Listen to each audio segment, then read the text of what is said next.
Hello Year 2s, I have been so excited to read the second half of this chapter.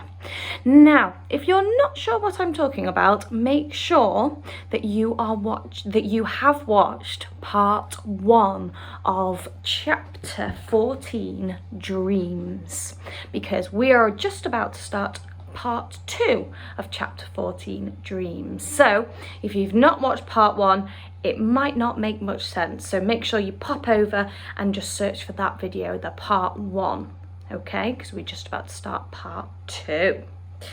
Let's begin. Let me find my page. Right.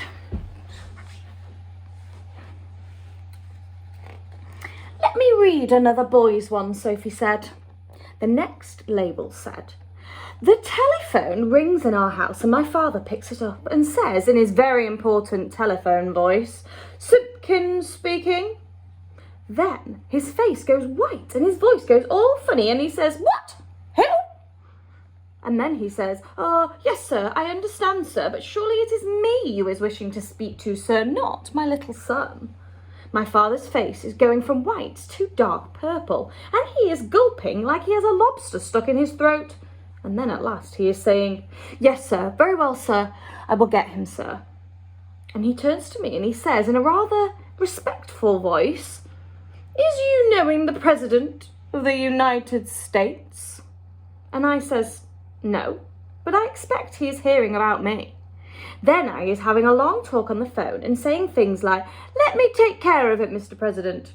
You'll bungle it all up if you do it your way.' And my father's eyes is goggling right out of his head. And that is when I is hearing my father's real voice saying, 'Get up, you lazy slob, or you will be late for school.'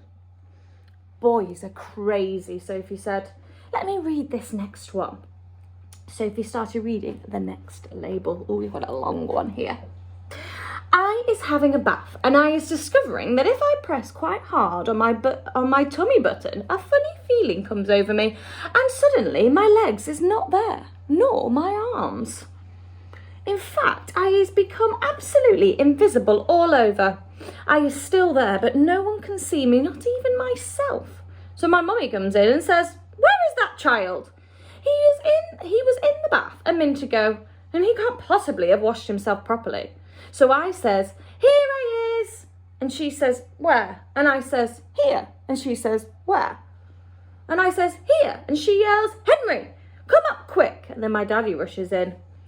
And I is washing myself, and my daddy sees the soap floating around in the air, but of course he is not seeing me, and he shouts, 'Where are you, boy?' And I says, 'Here.' And he says, 'Where?' And I says, 'Here.' And he says, 'Where?' And I says, 'Here.' And he says, 'The soap, boy, the soap. It's flying up in the air.' Then I press my tummy button again, and now I is visible. My daddy is squiffy with excitement, and he says, 'You is the invisible boy.' And I says, 'Now I is going to have some fun.' So when I is out of the bath, and I have dried myself, I put on my dressing gown and slippers, and I press my tummy button again to become invisible, and I go down into the town and walk in the streets. Of course, only me is invisible, but not the things I is wearing. So when people is seeing a dressing gown and slippers floating along the street with nobody in there, there is a panic with everybody yelling, 'A ghost! A ghost!' And there is people screaming left and right, and big strong policeman is running for their lives, and best of all, I is seeing Mr. Grumpet, my algebra teacher, coming out of the pub, and I float up to him and say, 'Boo!' And he lets out a frightsome howl and dashes back into the pub, and when I is walking up and feeling happy as a whiff squiddler. Pretty ridiculous, Sophie said. All at the same time, she couldn't resist reaching down and pressing her own tummy button just to see if it worked. Nothing happened. Dreams is very mystical things, the BFG said. Human beings is not understanding them at all. Not even their brainiest professors is understanding them. Has you seen enough? Just this last one, Sophie says. This one here. She started reading. I has written a book, and it is so exciting. Nobody can put it down. As soon as you read the first line, you were so hooked on it, you cannot stop until the last page. In all the cities, people is walking in the streets, bumping into each other because their faces is buried in my book, and dentists is reading it and trying to fill teeth at the same time. But nobody minds because they is all reading it too in the dentist's chair. Drivers is reading it while driving, and cars is crashing all over the country. Brain surgeons is reading it while they is operating on brains, and airline pilots is reading it and going to Timbuktu instead of London. Football players is reading it on the field because they can't put it down. And so is umplick runners while they are running. Everybody has to see what is going to happen in my next book. And when I wake up, I am still tingling with excitement at being the greatest writer in the world. Until my mummy comes in and says, I was looking at your English exercise book last night and really your spelling is atrocious. And so is your punctuation. That's enough for now, the BFG said. There is dillions more, but my arm is getting tired holding you up. What are those over there? Sophie said. Why have they got such tiny labels? That, the BFG said, is because one day I is catching so many dreams, I is not having the time or energy to write out long labels. But there is enough just to remind me. Can I have a look? Sophie said. The long-suffering BFG carried her across to the jars she was pointing to. Sophie read them rapidly, one after the other. I is climbing Mount Everest with just my pussycat for company. I is inventing a car that runs on toothpaste. I is able to make the electric lights go on and off just by wishing it. I is only an 8-year-old little boy, but I is growing a splendid bushy beard and all the other boys is jealous. I is able to jump out of any high window and float down safely. I has a pet bee that makes rock and roll music when it flies. That amazes me, Sophie said.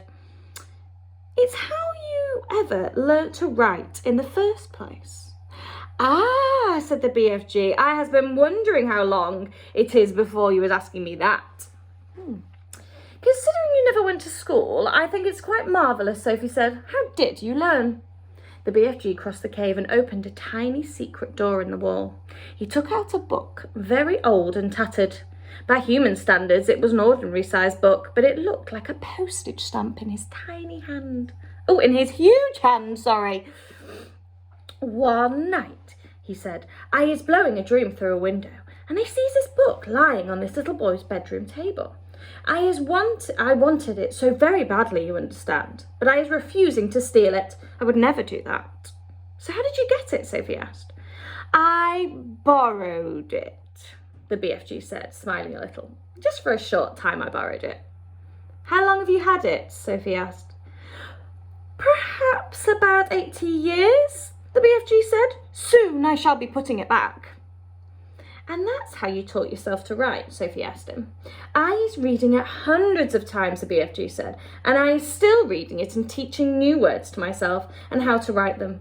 It is the most scrumdiddlyumptious story. Sophie took the book out of his hand. Nicholas Nickleby, she read aloud. By Doll's Chickens, the BFG said. By who? Sophie said. Just then there came a tremendous noise of galloping feet from outside the cave. What's that? Sophie cried. That is all the giants zip fizzing off to another country to guzzle human beings, the BFG said. He quickly popped Sophie into his waistcoat pocket, then hurried to the cave entrance and rolled back the stone. Sophie, peeping out of her spy hole, saw all 9 of the fearsome giants coming past at full gallop. Where is you off to tonight? Shouted the BFG. We's all flush bunking off to England tonight, answered the flesh lump eater as they went galloping fast. England is a luctuous land, and we is fancying a few nice little English chidlers. I, shouted the maid masher, is knowing where there is a giggle house for girls, and I is guzzling myself full as a froth bowler. And I know there is a boggle box for boys, shouted the gizzard guppler. And all I has to do is reach in and grab myself a handful. English boys is tasting extra lick swishy. In a few seconds, the 9 galloping giants were out of sight. What did he mean? Sophie said, poking her head out of the pocket. What is a giggle house for girls? He's meaning a girls' school, the BFG said. He will be eating them by the bundle. Oh no, cried Sophie. And boys from a boys' school, cried the BFG. Oh, it mustn't happen, Sophie cried out. We've got to stop them. We can't just sit here and do nothing. There's not a lot we can do, the BFG said. We're as helpless as horse feathers. He sat down on a large, craggy blue rock near the entrance to his cave. He took Sophie from his pocket and put her beside him on the rock. It is now quite safe for you to be outside until he is coming back, he said. The sun had dipped below the horizon and it was getting dark. Chapter 15 is called The Great Plan. I wonder whether Sophie persuades the BFG to actually go and stop the giants. We'll have to wait and see. So next week we are going to be doing more of these videos. But in the meantime, I hope you have a fantastic weekend. The sun is shining and the sky is blue. So make sure you go outside and have loads and loads of fun. I will see you all on Monday for Chapter 15, The Great Plan. Goodbye, everyone.